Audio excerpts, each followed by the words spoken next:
So what's up sa mga kahombre ko dyan? Makagago, what's up man naman nga pala to. At syempre mga kahombre ko, alam nyo na, itong video na to ay video reaction tungkol dito sa aking weekly dose of issues ng Grace family na pinamagatang hiwalay na. So finally, naghiwalay na ata talaga si Pam at si Merk. Let's see, man. Pakinggan natin ang lahat ng mga kabalbalan ng mga tolongges na to. Okay. So, ito, si Tony, ito yung nangyari last week, tas ako nandito kung ano-ano din pinagsasabi ko sa laban kay Pam. So, panoorin natin to si Mark. Baka niniwan ito. Alam nyo naman, napanood nyo, di ba? Puno sila ng issue, tapos itong video na to, actually, binura or pinrivate. Feeling ko, dahil to kay Pam, mga boss, no? So, pagka-status ni Pam, biglang nawala yung video na naman for the second time. So, ang ganda na ng views niya, kita ko, paakyat. Tas still, tinanggal ni Merk. So, feeling ko, hindi masaya si Pam na, ganito kasi nag-status si Pam, di ba? Na parang, syempre, video mo yan. Ako yung masama dyan. Ibig sabihin, si Pam yung masama dyan. So, gusto ko rin makita na may mangyayaring kaganapan na finally makakapagpaayos sa family na to, no? Tingnan natin, panoorin natin. Ayaw kasi maging unfair sa kanya eh. Kasi napakita ko sa inyo is yung side ko lang. So gusto ko makita nyo rin yung side niya at ang totoong nangyari sa Australia. Kung bakit nga ba humantong sa pag-iwan niya sa amin ni Wall. Para sa akin kasi, gusto kong alam nyo rin yung mga nangyari. Ano ba? Sa akin din ang bagsak mo. Ang mapapanood natin is bumili. Napanood nyo naman na to eh, for sure. Bumili si Merk ng mga designers na gamit tulad ng bag, tulad ng tsinelas. Iba-iba pa yung mga binili niya for himself. And then, biglang medyo nagtatampo si Pam. Kita naman natin dito. Tingnan niyo acting niya. Oh. Nana, bilis. Di ba? Oh. Hindi mo nadali. So, kumbaga, makikita nyo dito mga boss na inuuto na naman po ni Pam si Merk. Then, eventually, yun nga, walang nagawa si Merk, kundi ibili rin si Pam ng kahit na maliit na bagay, no? At least, literal na sa kanya talaga. Hindi po pwedeng lilipas po yung araw na yun nang wala din si Pam. Pero pag Pam Day lang, wala dapat si Merk. Pero pag Merk Day, dapat meron pa rin si Pam. So, ganyan po kaganda yung relationship nilang dalawa. Natupad na ata yung Chanel bag kasi birthday daw ni Pam. Parang laki. Is it too big or no? I don't think so. This is too big. Hindi basta-bastang bag.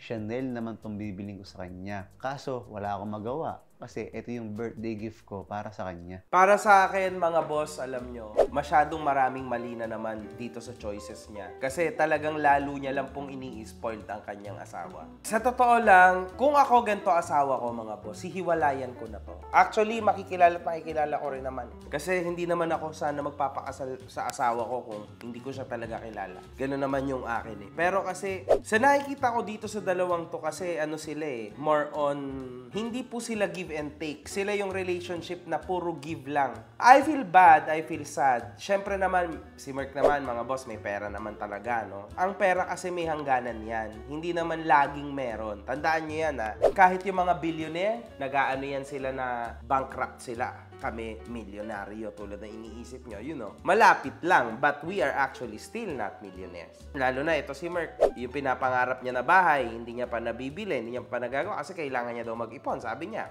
But end of the day, paano makakapag-ipon kung lahat ng pera is ginagastos nila? So, tingnan natin, no, binabayaran niya.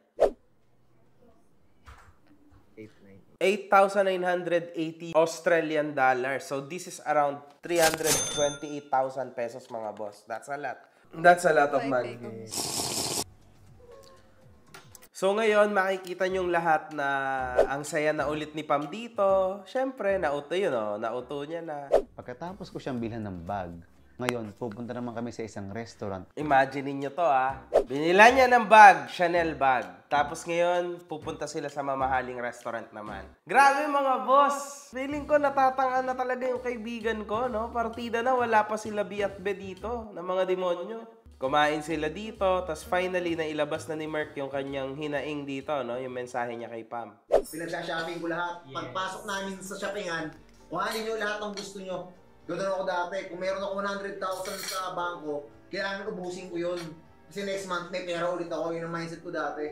Tapos yung nabuntis siya, parang doon ako natakot. Dito makikita natin yung essence of being a father. Kasi alam naman ng lahat ang storya ni Merc. Ang storya po ni Merc ay wala siyang ama. American yung ama ni Merc and hindi niya ata nakilala ever yung kanyang ama. But you know, again, this is life. Anong gagawin? Pero sa isang banda, mga boss, ipinapaliwanag niya din dito na etong si Pam, dati madalas nilang ginagastos yung pera niya, tapos ngayon, kailangan na ni Merc mag-isip because nandiyan na si Wolf. If he dies tomorrow, at least may pera si Wolf. May pera si Pam para sa pantustos kay Merc. Now, pantustos kay Wolf. Yung whole argue ni Merc dito ay very much understandable. Bilang tatay din ako, may kaba ka na baka mapag-iwanan ng anak mo if ever you'll be gone in this world. Ngayon, mga kahombre ko, ang tanong, si Pam ba ay tatanggapin niya ba itong mga salita ni Merc? Kung makikita niyo din dito, yung itsura ng nanay ni Pam, tingnan niyo yung nanay ni Pam, she's not happy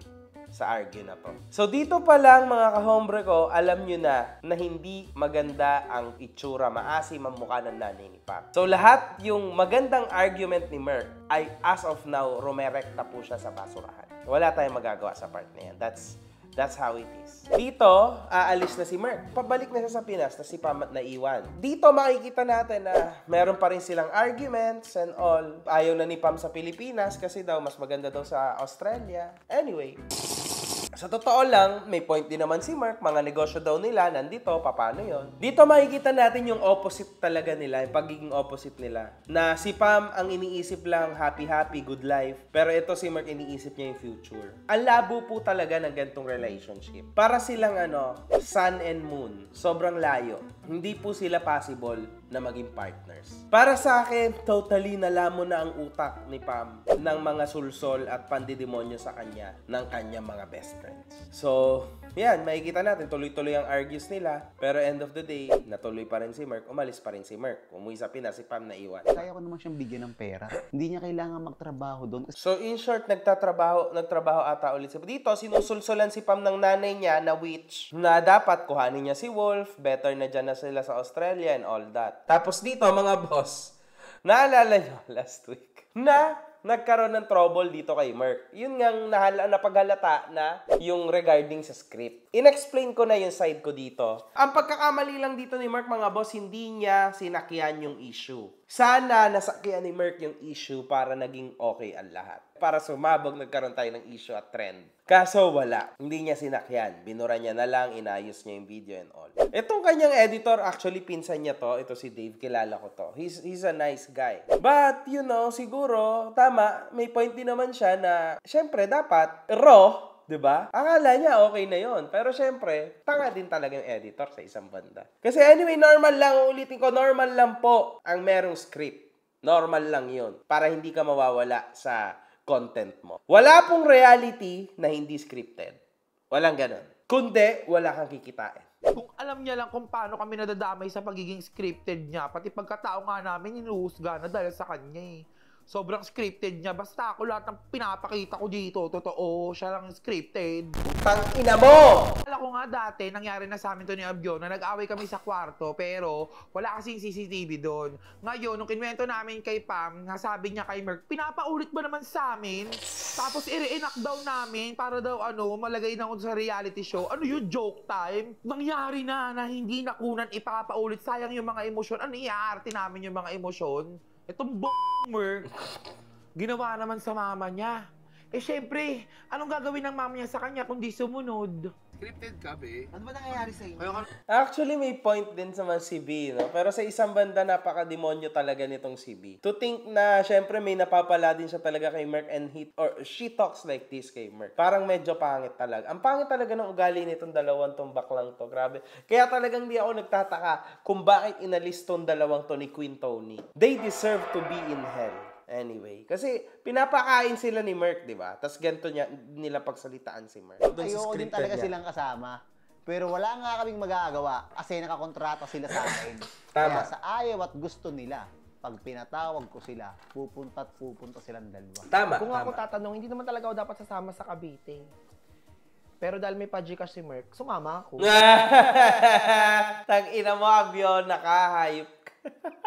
Si Chikash no? Tae ka, ganun. Kumbaga, sinasabi ni B dito na pag daw wala ng interest si Merk, tae ka na daw. Well, sa paningin ko naman, hindi naman ganun kaibigan si Merk, no? Sa akin, he's always been good. Eto nga, binigay na nga sa akin ni Merk itong DJI na to eh. Ibig sabihin, okay naman siya.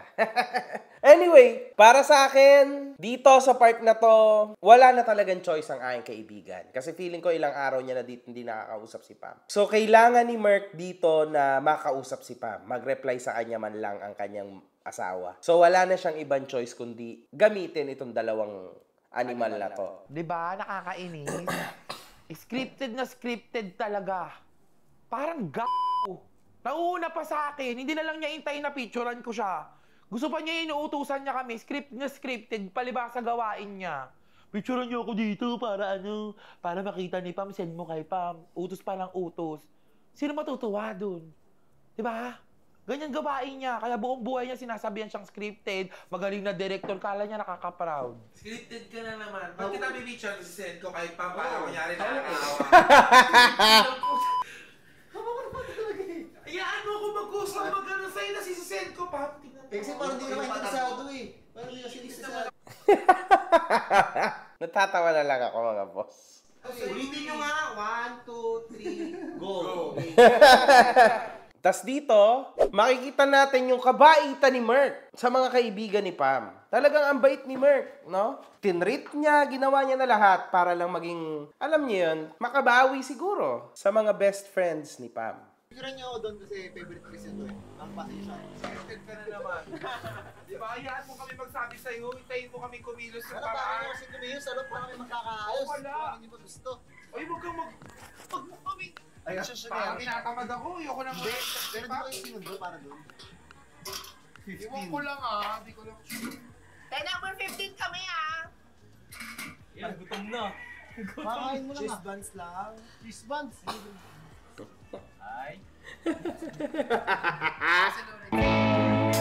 Sa iba, mali yung pananaw ni Pam.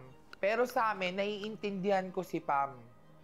Kasi sobrang punong-puno na si Pam sa lahat ng mga pambabash, pagko-comment. Ayaw niya ng reality show. Ayaw na niyang umarap sa camera. Kasi sarili niyang asawa, hindi siya mapagtanggol. Damn. Ilang beses This is namin siya heavy, nakakausap. Diba? Naaawa na lang kami talaga kay Wolf eh. Ayoko lumaki si Wolf nang walang mama. Pwede naman kaming dalhin ni Pam or anytime sa Australia. Sa totoo lang. Yung mama ni Pam, nakakausap ko. Pwede kami pumunta doon. Pwede niya kaming hanapan ng trabaho doon. Pwede niya kaming hanapan ng magandang buhay doon. Pero bakit hindi ko pinipilit na pumunta doon? Kasi gusto ko mabuo pa rin yung pamilya nila dahil nakakaawa yung bata. Nakakaawa na lalaki yung bata na walang magulang, na broken family katulad ni Merk. Ayun yung ayoko maramdaman ni Wolf. Ayun yung ayoko maramdaman ng bata, kawawa. Ayaw na talaga ni Pam. Lalo na nagmukha siyang masama sa tingin ng mga tao dahil sa reality show na to. Sa akin lang ayoko nakikialam sa kanila. Basta ang mahalaga lang naman sa akin, mabigay niya yung 20K na sustento niya sa akin, tsaka makauwi lang siya. Utang ina ka. Wala na talaga akong ibang maisip na pwede mapag-ayos sa amin ng asawa ko, kundi si B at si Belang. Gusto ko na rin kasing i-private sana kung ano man yung mga nangyayari sa amin. Kaso nagre-reality show kasi kami. Masabi ko lang talaga, miss na miss ko na yung asawa ko. Hindi ko rin in-expect na darating yung araw na maghihiwalay kami. Hindi man literal na hiwalay, pero maghihiwalay kami ng landas. Bakit kasi hindi niya maisip? Okay naman kami sa Pilipinas. Ano bang pinaglalaban niya para mag-stay pa siya sa Australia? Anong nangyayari sa amin ng asawa ko ngayon ay itinuturing kong isang malaking pagsubok sa relasyon namin. Kasi marami din naman talaga mga naghihiwalay pero nakakaayos din. At umaasa ako na darating at darating ang panahon na magiging okay din kami ng asawa ko. So actually, parang medyo nagkalabuan talaga yung mag-asawa dito, mga boss, and nagkatotoo talaga, no? Sa isang banda, alam nyo, ang comment ko dito is, ang pinakamali talaga dito is si Pam lang. Kasi si Merk, wala naman to, mga boss, ito awayan lang ng between two teenagers, parang ganun, no? Parang tanga lang yung awayan nila regarding lang sa pera. Which super toxic yon, mga boss. I really hope na malusutan to ng mag-asawa kasi, as I said, dito, tama si B. Kasi, putangin na, nakakaawa naman yung bata kung ganito lang yung mangyayari sa kanila, di ba? Parang napaka-unfair naman kay Wolf. I really hope na maging maayos po ang lahat, no? Tingnan natin. Medyo nakakalungkot tong ano to. Medyo na-shock ako sa last part. One love. Good fucking vibes.